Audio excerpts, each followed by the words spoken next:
हाय दोस्तों, Radhe Radhe, good morning. आज है मकर संक्रांति और सुबह की शुरुआत हो चुकी है।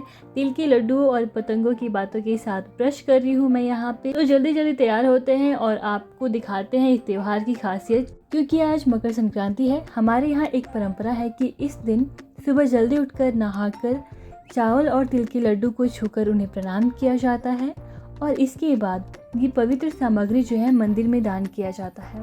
मकर संक्रांति दान और पुण्य का पर्व है जो हमें आपस में प्रेम और सद्भावना सिखाता है। आज के दिन सुबह जल्दी उठकर नहाना बहुत ही पुण्यकारी काम होता है। इस दिन दान करने का विशेष महत्व है। आप तिल, गुड़, चावल या कपड़ों का भी दान कर सकते हैं। संक्रांति के शुभ अवसर पर मैंने सुबह जल्दी उठकर नहाया और तैयार होकर शिवजी के मंदिर जाने का निर्णय किया। मम्मी पापा के साथ मैं मंदिर गई। शिवजी के मंदिर जाने के बाद उनका अभिषेक किया, जल और बेलपत्र अर्पित किया और उनके चरणों में माथा टेककर आशीर्वाद लिया। वहाँ की शांति और आध्यात्मिक ऊर्जा ने मन को बहुत ही सुकून दिया। मंदिर से लौटने के बाद मैंने अपने नियमित ध्यान और चैंटिंग जप को पूरा किया। वैसे कहा जाता है कि किसी भी मंत्र का उच्चारण करने से न केवल हमें मानसिक शांति मिलती है बल्कि भीतर सकारात्मक ऊर्जा का भी अनुभव होता है। मकर संक्रांति सूर्यदेव के मकर राशि में प्रवेश और उत्तरायण की शुरुआत का पर्व है। ये फसल कटाई का त्यौहार है जो प्रकृति के प्रति आभार व्यक्त करता है। इस दिन दान पुण्य करना, सूर्य देवता की पूजा करना, तिल गुड़ का सेवन शुभ माना जाता है। यहाँ पर मैंने अपनी चैंटिंग पूरी करने के बाद मन को शांत किया और फिर हनुमान चालीसा का पाठ शुरू किया। हनुमान चालीसा के हर चौपाई के छिपे गहरे अर्थ और प्रभु श्री राम के प्रति हनुमान जी की भक्ति को महसूस करते हुए मैंने पाठ किया। हनुमान जी की शक्ति, समर्पण, पराक्रम और स्मरण करते हुए हर पंक्ति ने मुझे आंतरिक ऊर्जा और सकारात्मक से भर दिया। पाठ के दौरान ऐसा लगा जैसे मन की सभी चिंताएं दूर हो गई और हृदय में आत्मविश्वास और शांति का संचार हुआ।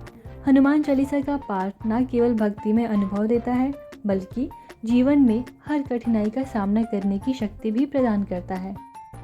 यहाँ मैंने सुबह के सारे कार्य पूरे कर लिए हैं और लगभग 7 बजे अपने लड्डू गोपाल को उठाया। सबसे पहले मैंने उन्हें स्नान करवाया और पूरी श्रद्धा के साथ उनका श्रृंगार किया। उनको मैंने नए वस्त्र पहनाए, तिलक लगाया, सुंदर आभूषण से सजाया। इसके बाद मैंने लड्डू गोपाल को तिल और गुड़ के बने लड्डू का भोग लगाया।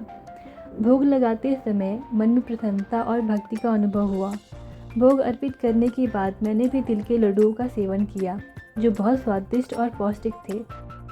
तिल और गुड़ की मिठास ने मन को एकदम प्रसन्न कर दिया था और दिन की शुरुआत और भी खास हो गई।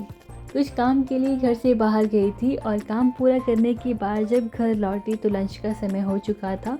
आते ही मैंने पहले दही चूड़ा खाया जो बेहद स्वादिष्ट था।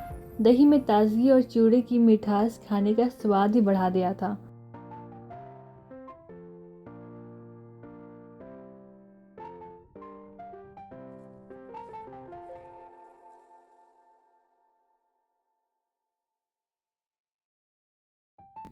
लंच के बाद मैं यहाँ पे कुछ काम कर रही थी लेकिन फिर अचानक एक प्यारी सी बात हुई। दीदी कान्हा जी के साथ खुशी खुशी नाचने लगी। कभी कभी मेरी बहन एक छोटी सी बच्ची बन जाती है, पर ये जो पल है बहुत ही अच्छा लगता है। काम के बीच में ऐसा नटखटपना, नाचना गाना, मस्ती करना, ऐसे बहुत ही राहत मिलता है माइंड को भी।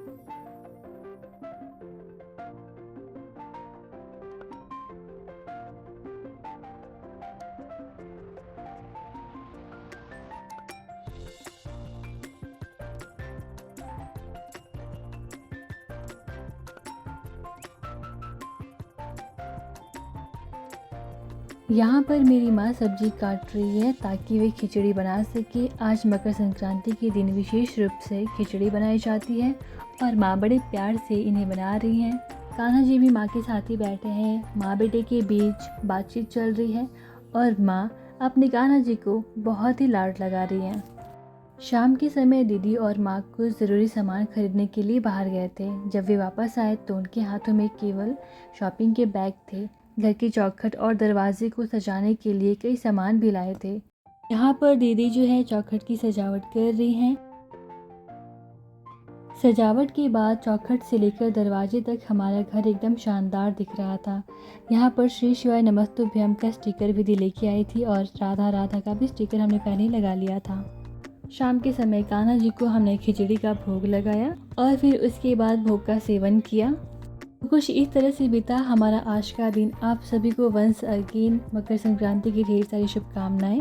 वीडियो अगर जो पसंद आया हो तो लाइक करिए, शेयर करिए और तिवारी फैमिली व्लॉग को, इस चैनल को सब्सक्राइब करना ना भूलें। राधे राधे।